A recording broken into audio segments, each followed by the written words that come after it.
राजेंद्र नगर में हुए हादसे के बाद दिल्ली की सियासत भी तेज है, जिसके तहत आप विधायक समेत निगम पार्षद मिलकर एलजी हाउस पहुंचे और प्रदर्शन के माध्यम से दिल्ली नगर निगम के कमिश्नर को हटाने की मांग की।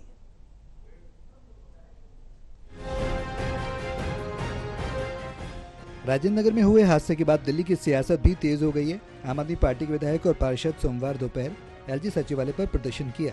ये प्रदर्शन दिल्ली नगर निगम के कमिश्नर को हटाने की मांग को लेकर किया गया।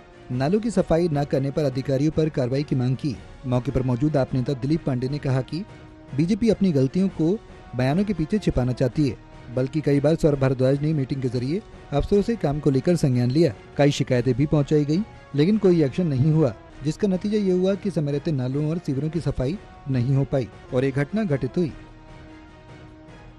लेकिन भाजपा को ये नागवार गुजरा, लिहाजा भारतीय जनता पार्टी की केंद्र सरकार ने एक बिल के जरिए उस फैसले को पलटकर और अफसरों के ट्रांसफर, पोस्टिंग, अपॉइंटमेंट के सारे अधिकार एलजी साहब को सौंप दिए।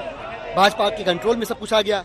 अब फरवरी से लेकर के 13 फरवरी से लेकर के जून तक जो कंसर्न मिनिस्टर है सौरभ भारद्वाज जी, उन्होंने एक बार नहीं 5 बार एमसीडी और जल बोर्ड के अधिकारियों को डायरेक्ट किया, निर्देशित किया कि भाई नालियों की सफाई हो, सीवर की डिसल्टिंग हो।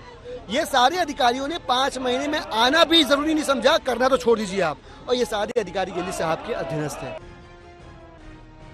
वहीं आपका कहना है कि एमसीडी कमिश्नर की आड़ में काम नहीं किया गया, मुआवजा इसका सटीक हल नहीं है, बल्कि अधिकारियों को बर्खास्त कर भविष्य के लिए चेतावनी देना जरूरी है, ताकि आगे ऐसे लापरवाही न हो।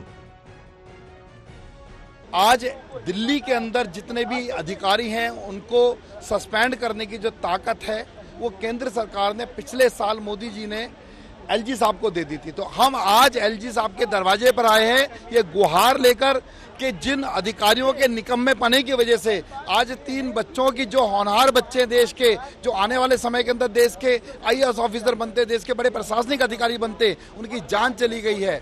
आप उन जान को वापस नहीं लेकर आ सकते, लेकिन आने वाले समय में इस प्रकार की घटनाएं फिर से ना हो, किसी बच्चे की, किसी भी बुजुर्ग की, किसी की जान इस प्रकार के हादसों में ना जाए, कि जो पूरा प्रशासनिक ढांचा है, जो आज पूरी तरीके से निकम्मे अधिकारी यहाँ पर हैं, उनके खिलाफ कार्रवाई सख्त होनी चाहिए। बहरहाल राजेंद्र नगर की घटना पर प्रशासन सख्त है, साथ ही जांच का दायरा आगे बढ़ रहा है। ऐसे में देखना ये होगा कि घटना की असल वजह का खुलासा कब तक हो पाता है। Total TV, Delhi.